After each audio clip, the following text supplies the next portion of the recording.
Bom, pessoal, boa noite. Vamos aqui para uma aula de álgebra linear avançada, falar de alguns tópicos que a gente já vem trabalhando algumas vezes aqui nessas últimas semanas.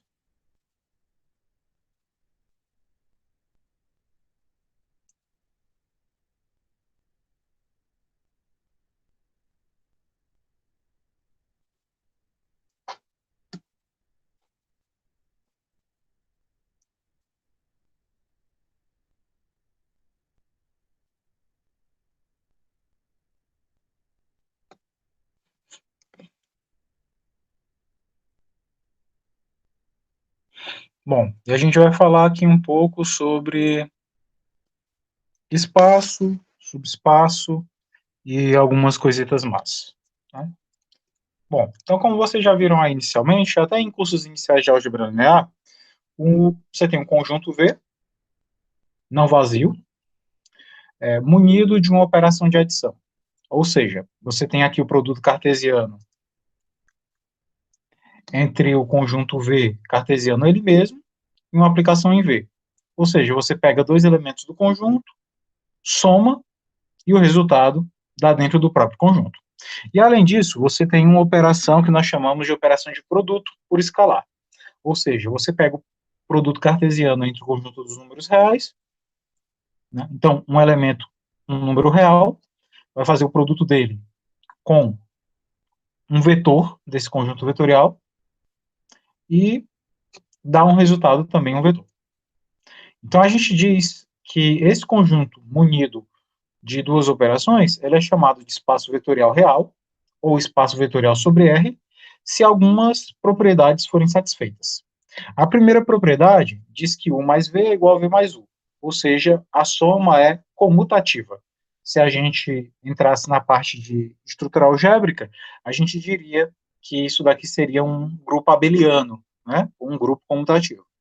A outra propriedade fala que se tu tem três elementos, U, V e W, dentro daquele espaço V, então U mais V mais W é igual a U mais V mais W. Ou seja, a soma é associativa. Eu tanto posso começar a somar pelo final como pelo começo.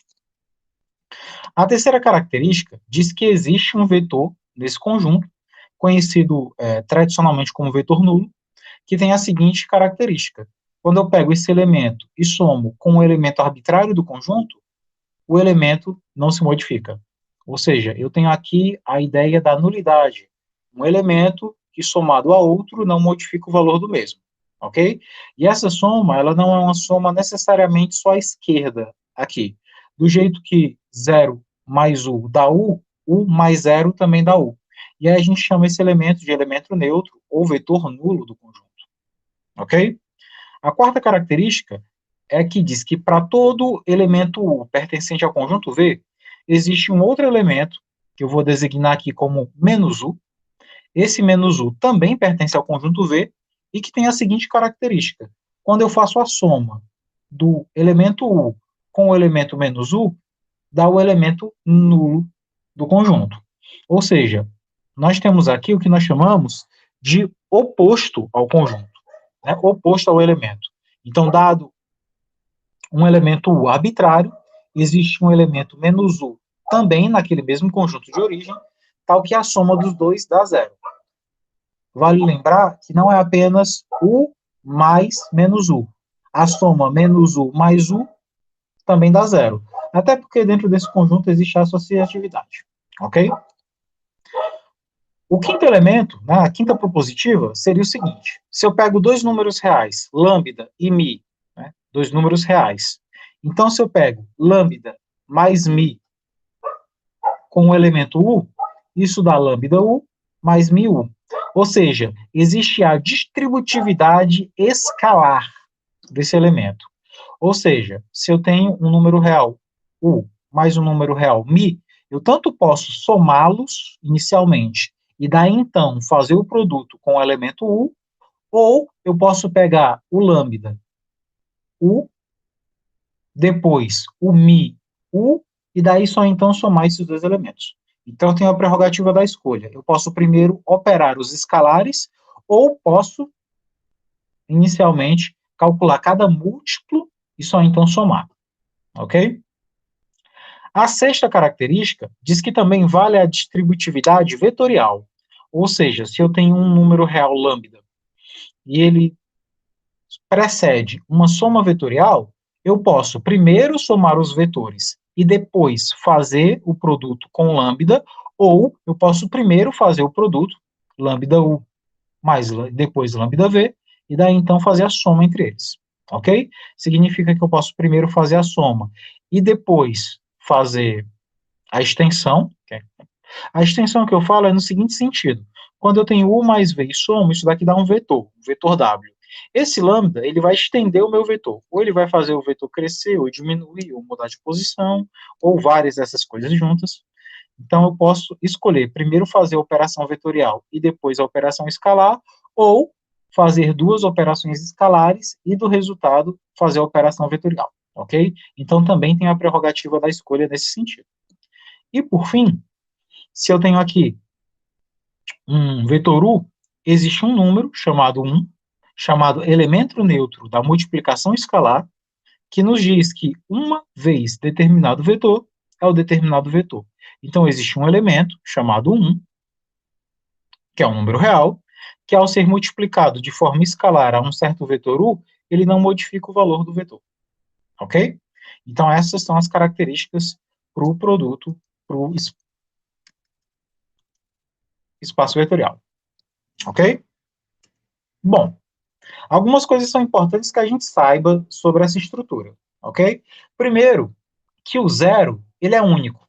Ou seja, dada a existência do vetor nulo, ele é único. Isso daqui é fácil de provar. Então, suponha que além desse zero, exista outro elemento que tenha exatamente as mesmas atribuições dele.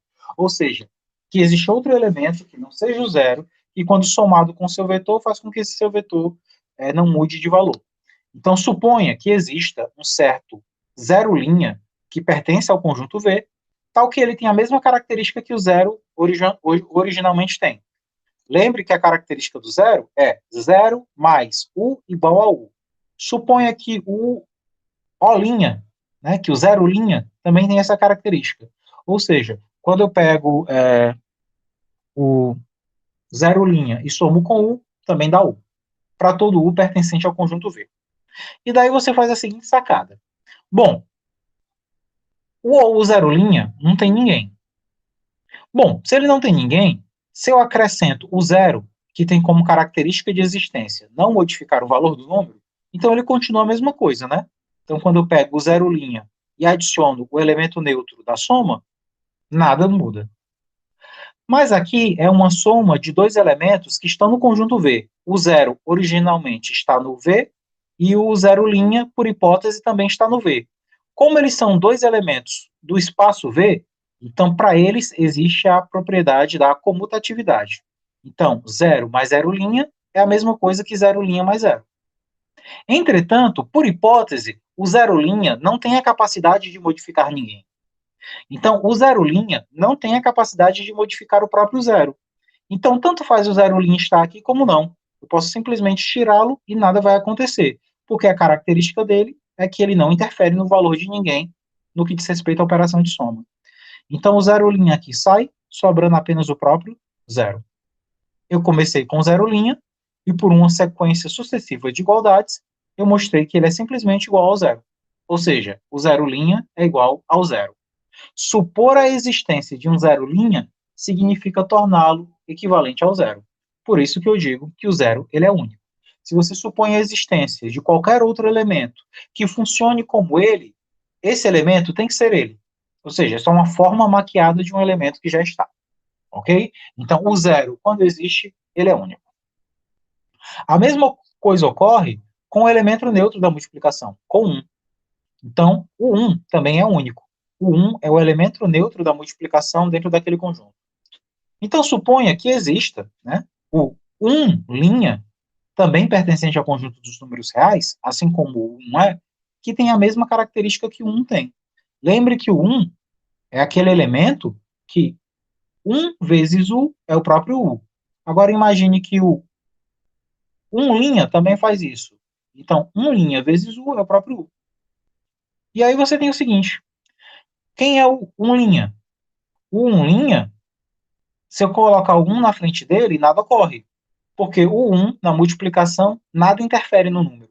Então, o ', ele é 1 vezes 1', já que esse 1 nada faz. Só que, por hipótese, o 1' também não interfere no valor de ninguém que esteja perto dele.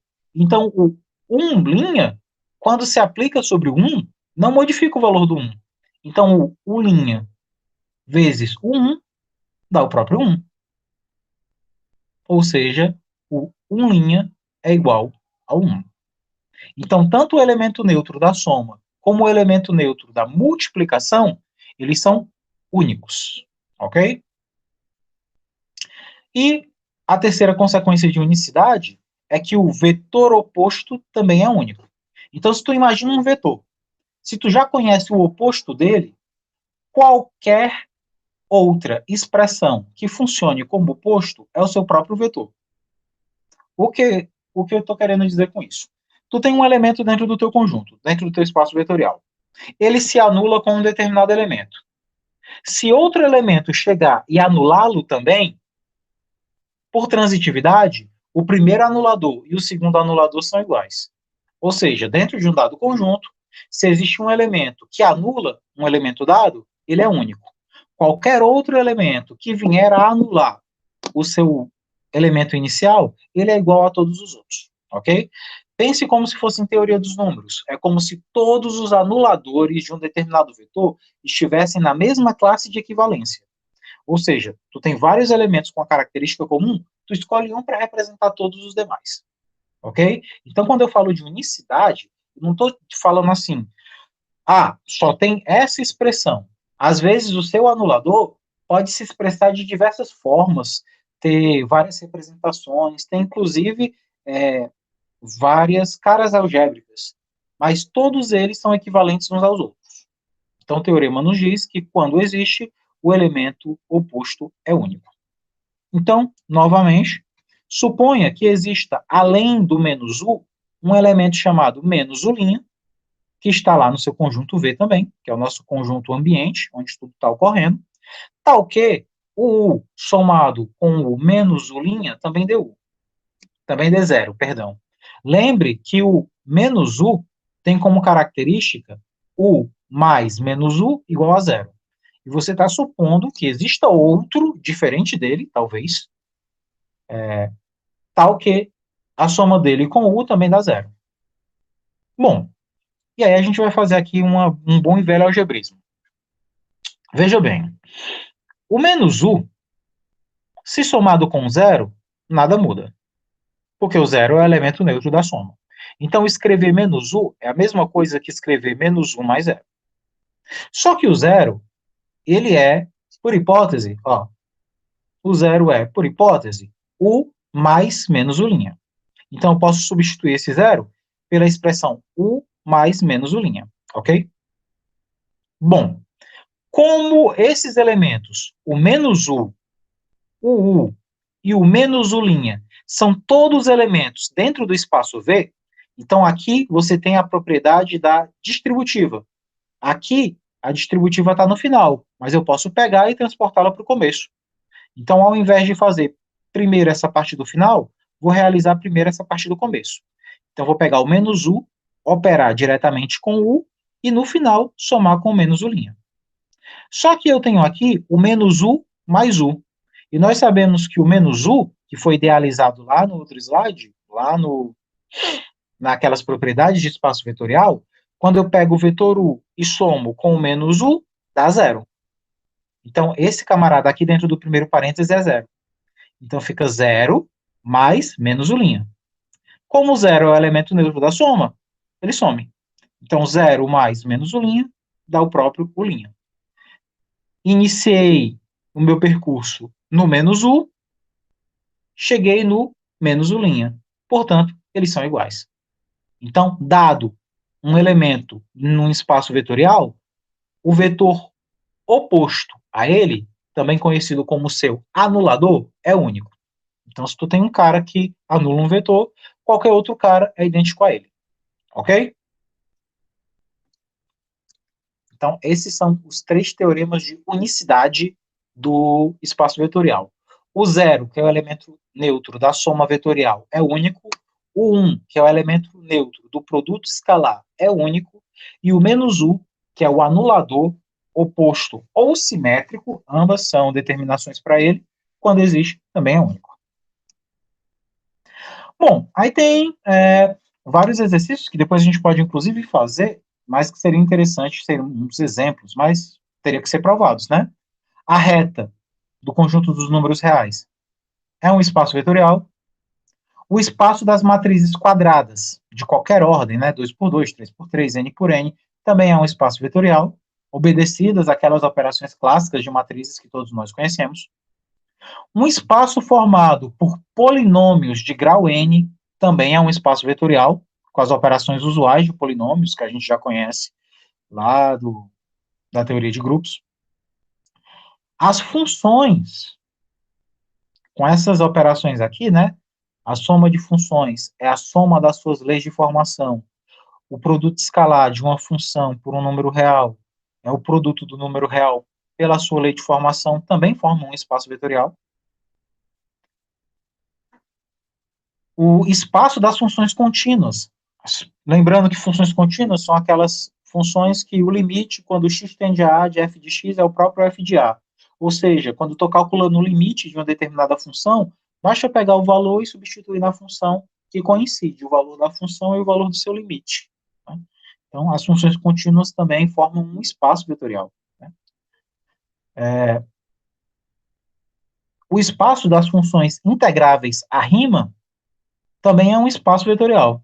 A gente tem que lembrar, nesse caso, que a integral da soma é a soma das integrais.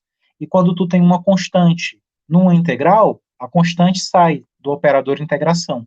Então, integral de f mais g é a integral da f mais a integral da g. E a integral de alfa f é igual a alfa integral de f. Com essas operações, o espaço de funções integráveis à rima também é um espaço vetorial, ou seja, satisfaz todas aquelas 7 propriedades, ok? Eu falo aqui integral à rima porque existem outros tipos de integração. Né? Existe, por exemplo, integral a Lebesgue. Então, existe toda uma outra área da análise matemática, que é a medida, né, a teoria da medida, medida e integração, que trabalha, né, com as diferentes formas de integração que não são a integral de rima, que é a integral que a gente cálculo 1 ao cálculo 4, ok?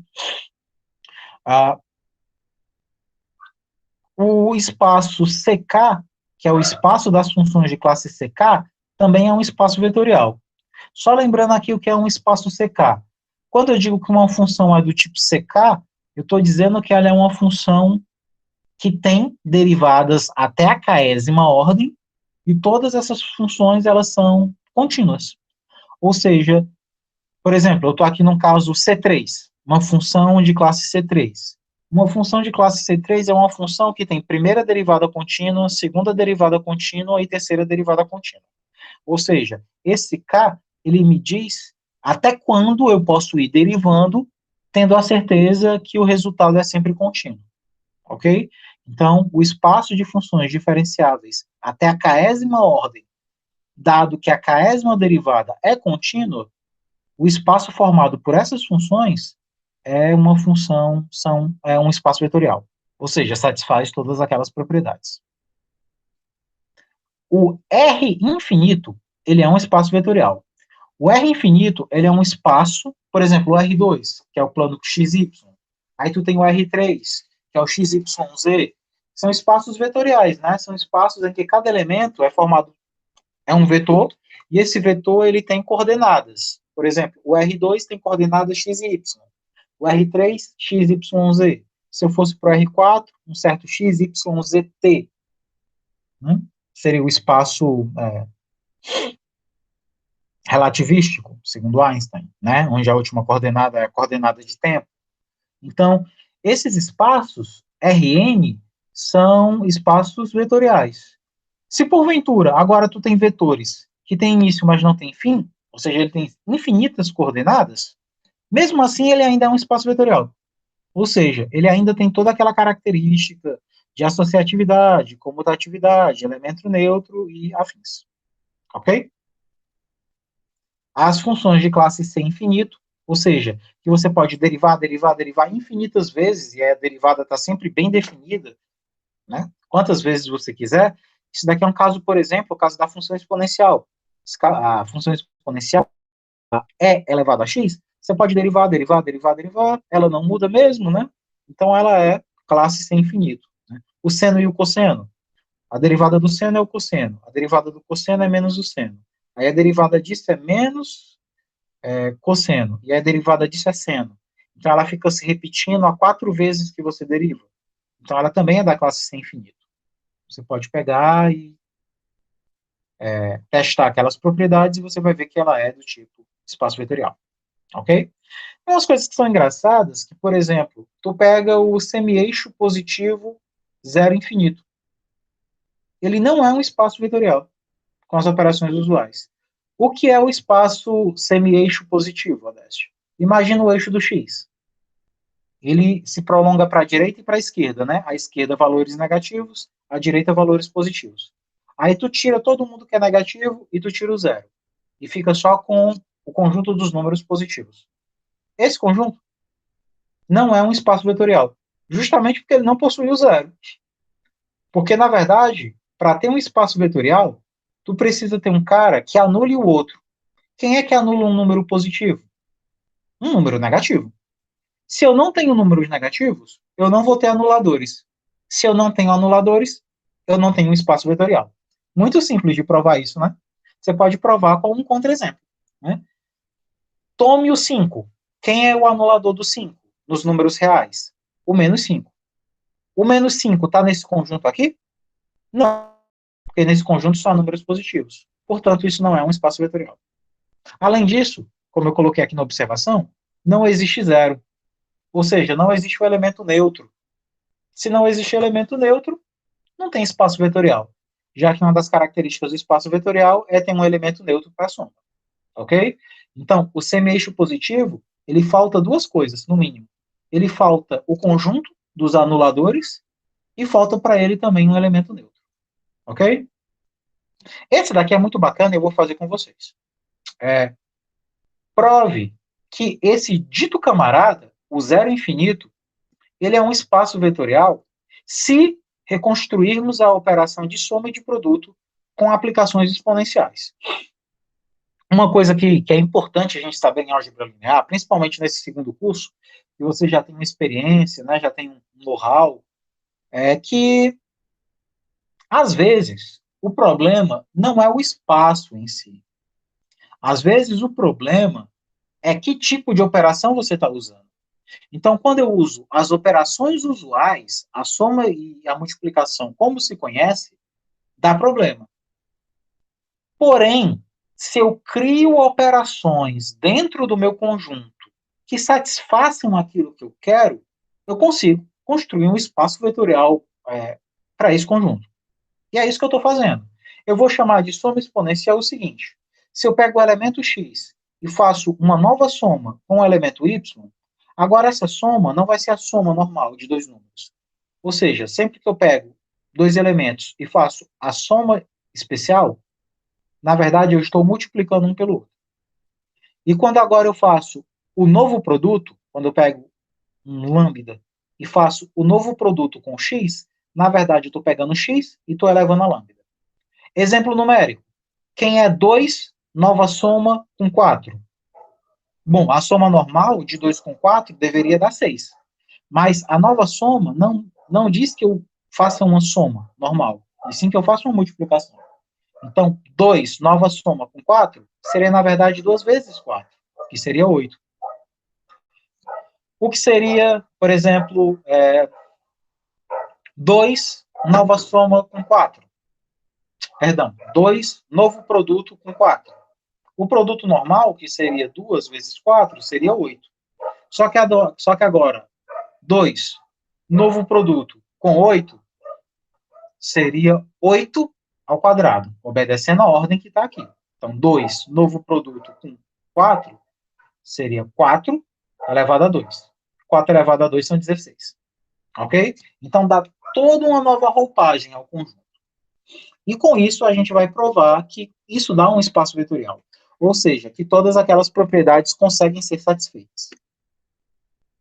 E está aqui a nossa demonstração. Vamos verificar cada uma daquelas 7 circunstâncias, ok? Primeira circunstância, eu tenho que provar que a soma, do jeito que está estabelecida, ela é comutativa.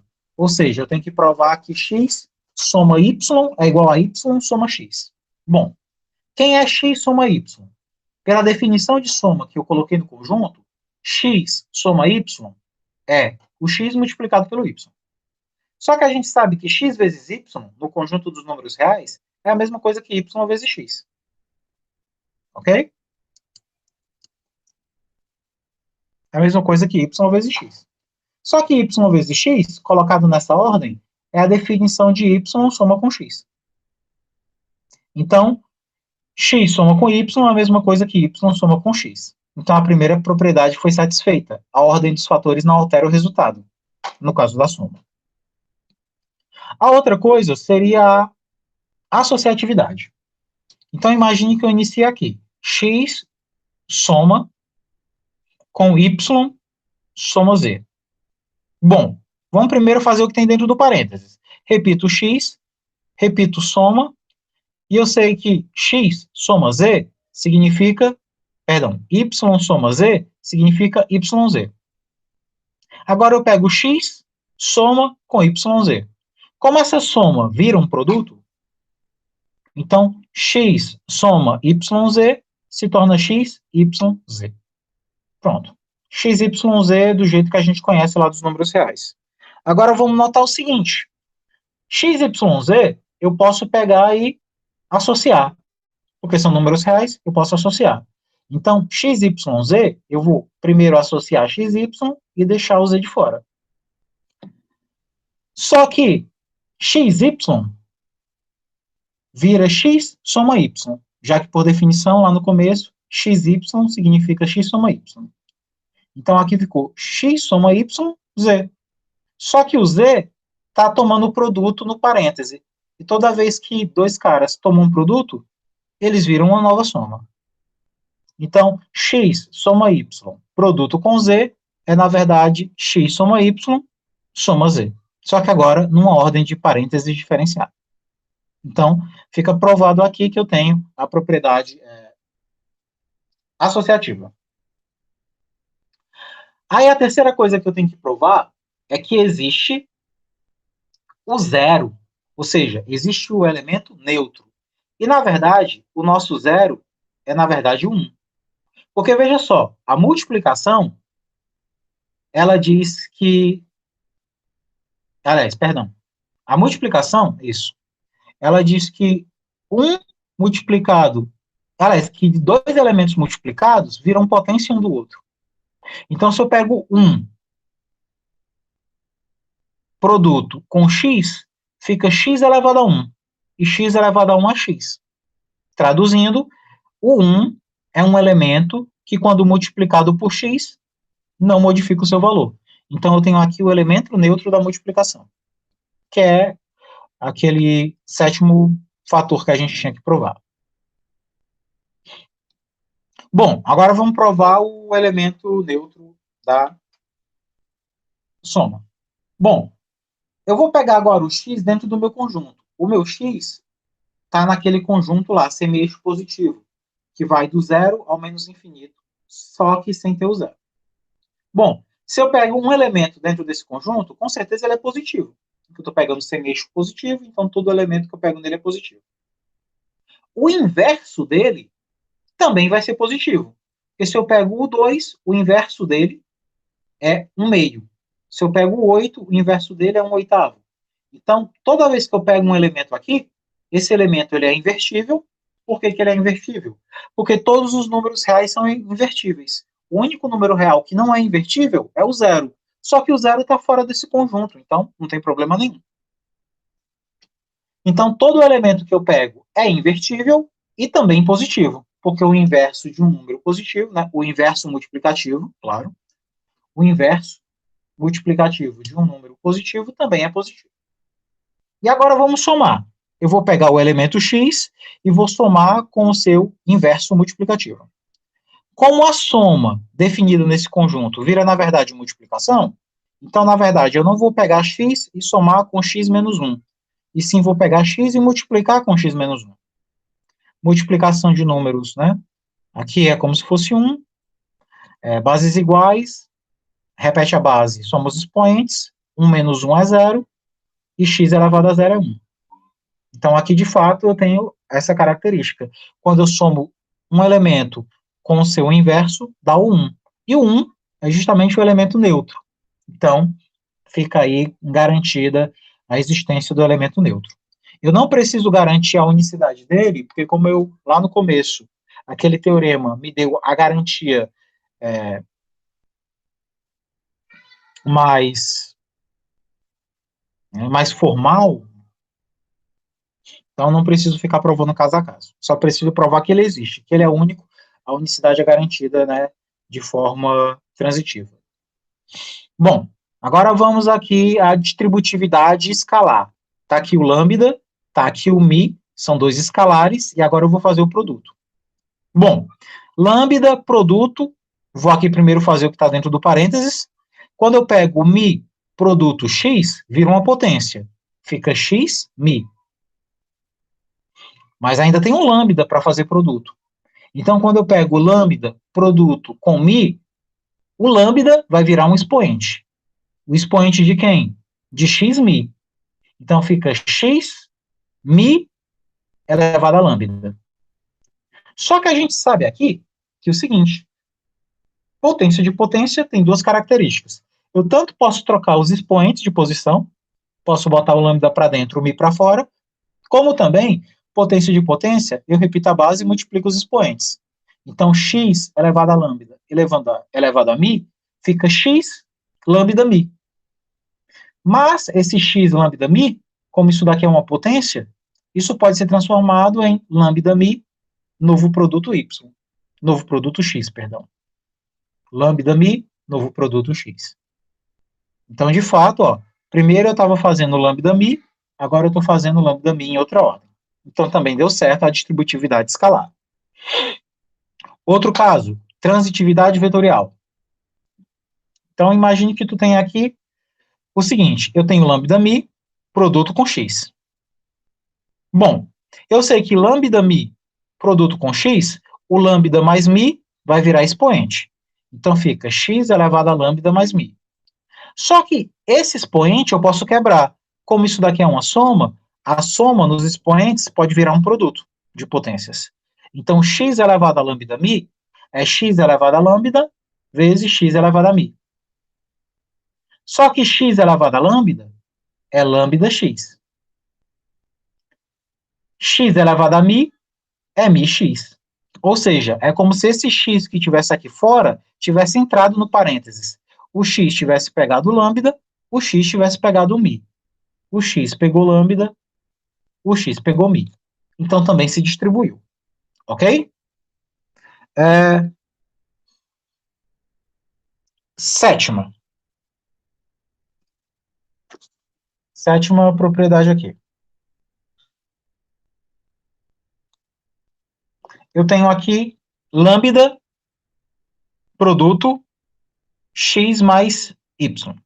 Eu sei que x mais y, na soma, vira xy. Eu sei que no produto, o lambda sobe. Então, esse lambda que está aqui na frente sobe como expoente. Como aqui eu tenho um produto de x e y elevado a lambda, as propriedades de potência diz que o lambda tanto vem para o x, como o lambda também vem para o y. Então, fica x lambda, y lambda. E eu sei que x lambda é lambda x, y lambda é lambda y. Então, também eu tive uma distributividade. É como se o lambda que tivesse aqui viesse tanto para um como para o outro. Ok?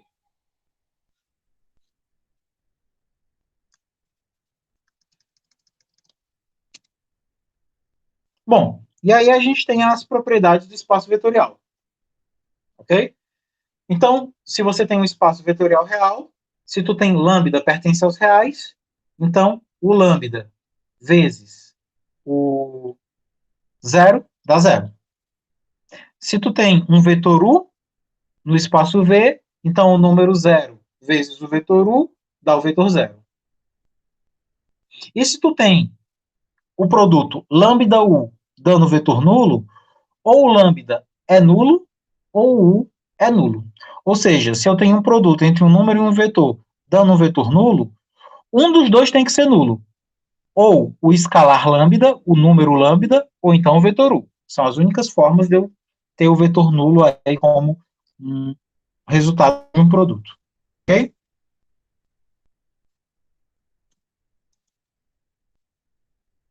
É. Outras propriedades? Bom, menos lambda U pode ser lambda menos U, como também pode ser menos lambda U. Ou seja, o sinal de negativo, ele tanto pode pertencer à constante, como ele pode pertencer ao vetor, como ele pode pertencer ao produto entre eles. Pela propriedade 5, se eu tenho o simétrico do simétrico, dá o próprio vetor. Então, se eu tenho um vetor, faço o oposto dele, e depois faço o oposto do oposto dá o próprio vetor. Propriedade P6, diz o seguinte: se eu tenho a igualdade U mais W igual a V mais W, ou seja, eu tenho uma igualdade em que o W é comum como soma a ambos os lados, eu posso cortar W com W e chegar na igualdade U mais V, U igual a V. Ou seja, é permissível a lei do corte. Posso cortar o vetor de um lado com o vetor do outro. E a última propriedade, que é a propriedade P7, diz que existe um único W, tal que U mais W é V. Significa que se tu tem um vetor U e a partir dele tu quer criar um vetor V, basta que tu pegue o vetor U, que é o vetor que tu tem, some com um determinado vetor W, e aí você consegue chegar no vetor V. Significa que num conjunto vetorial, num espaço vetorial, se tu tem um determinado elemento e tu quer chegar em outro, tu sempre consegue encontrar um elemento dentro daquele conjunto que faça aquilo que você quer. E detalhe, não é qualquer elemento. Esse elemento é único. Então, se ele existe, só existe ele. Ok?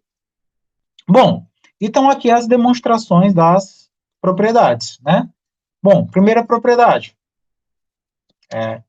Não vou fazer todas, mas depois eu disponibilizo todas para vocês. Ok?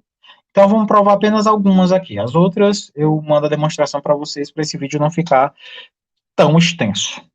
Então, eu tenho lambda vezes o vetor nulo. O vetor nulo pode ser obtido como sendo ele mais ele. Então, lambda nulo é igual a lambda que multiplica nulo mais nulo. Já que nulo mais nulo é só um nulo, né? Como o lambda está fora do parêntese, pela propriedade escalar distributiva, ele pode entrar. Então, aqui vai ficar, ó, lambda nulo. Ok? Chegamos então que lambda nulo é igual a lambda nulo mais lambda nulo.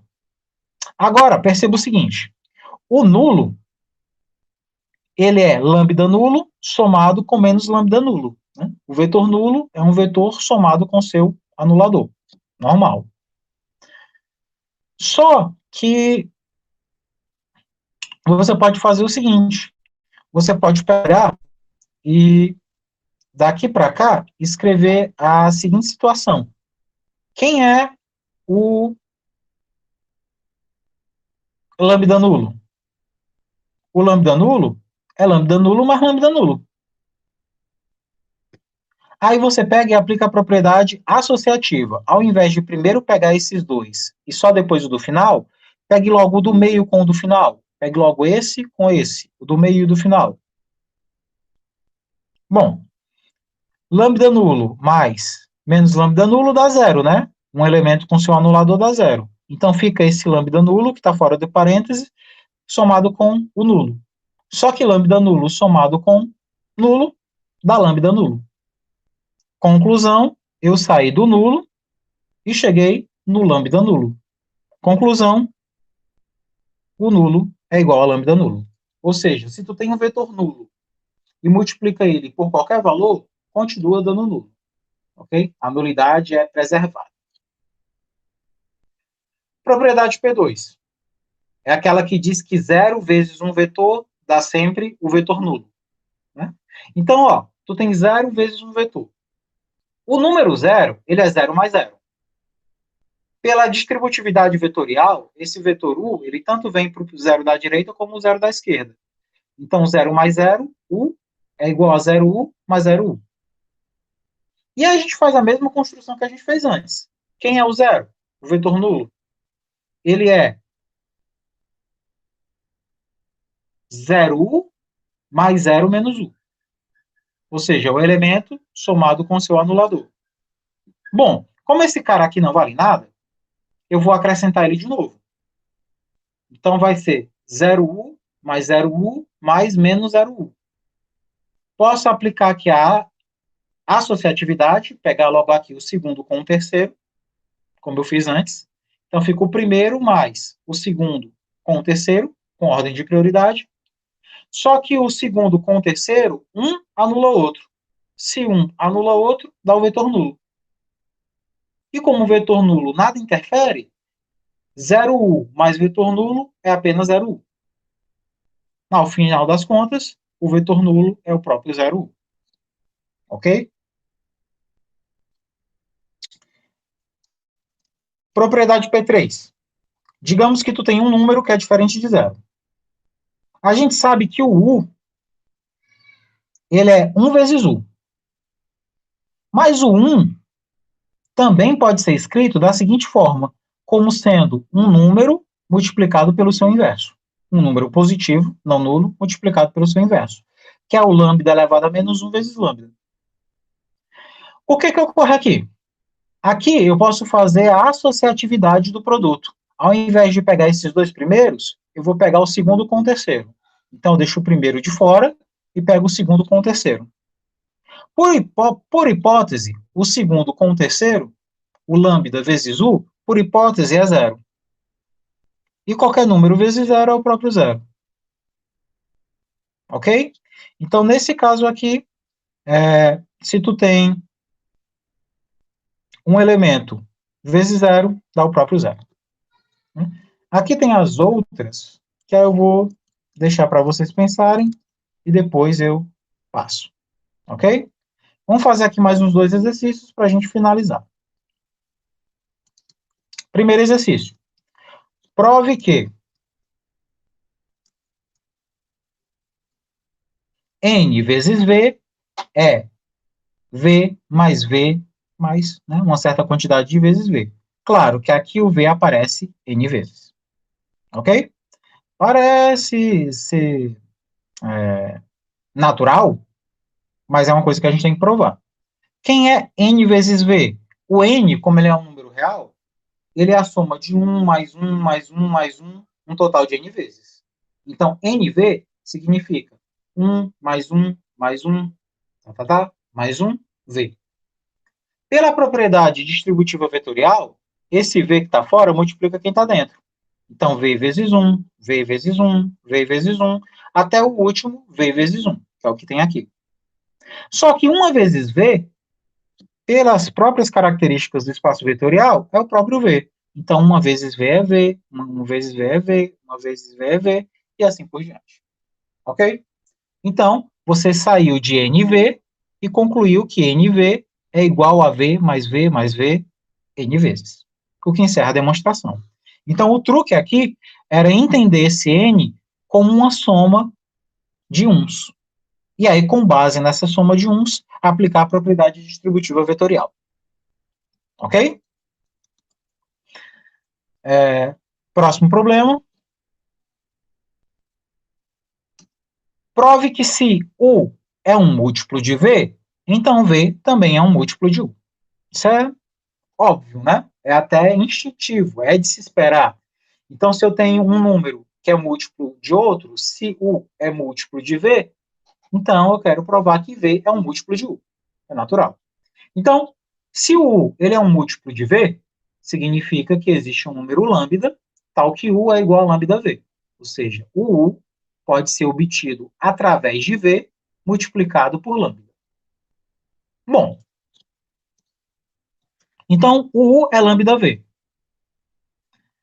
Aí o que é que eu faço? Eu multiplico ambos os lados dessa expressão por lambda menos 1. Então, o U vai ficar multiplicado por lambda menos 1, e o lambda V vai ficar multiplicado por lambda menos 1. Então, fica lambda menos 1 U igual a lambda menos U vezes lambda vezes V. Logo, lambda menos 1 U é igual. Gente, lambda menos 1, lambda é o número real positivo, diferente de zero, multiplicado pelo seu inverso, pelas características de espaço vetorial, isso dá 1. Então, eu chegaria na expressão lambda menos 1, U, igual a 1V. Só que 1 vezes V é V. Então, eu fico lambda menos 1U igual a V.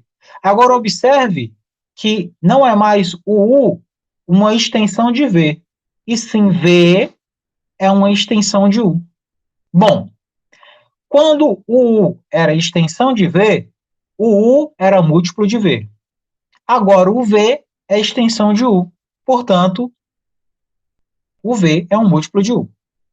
Então, se U é múltiplo de V, por ser uma extensão, V também é um múltiplo de U, por também ser uma extensão.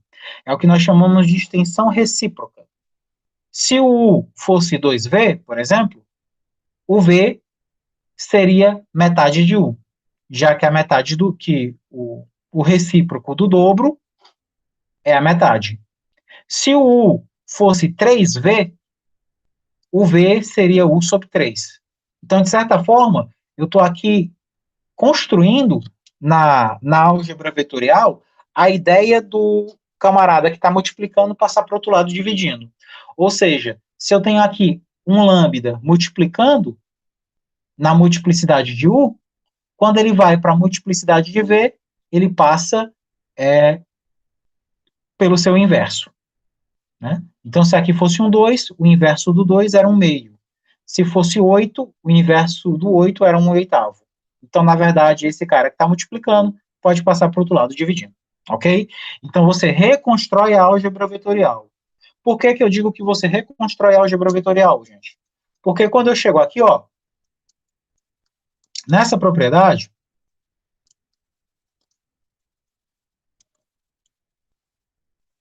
eu estou dizendo que eu posso cortar o W de um lado com o W do outro. Ou seja, que eu tenho uma lei do corte.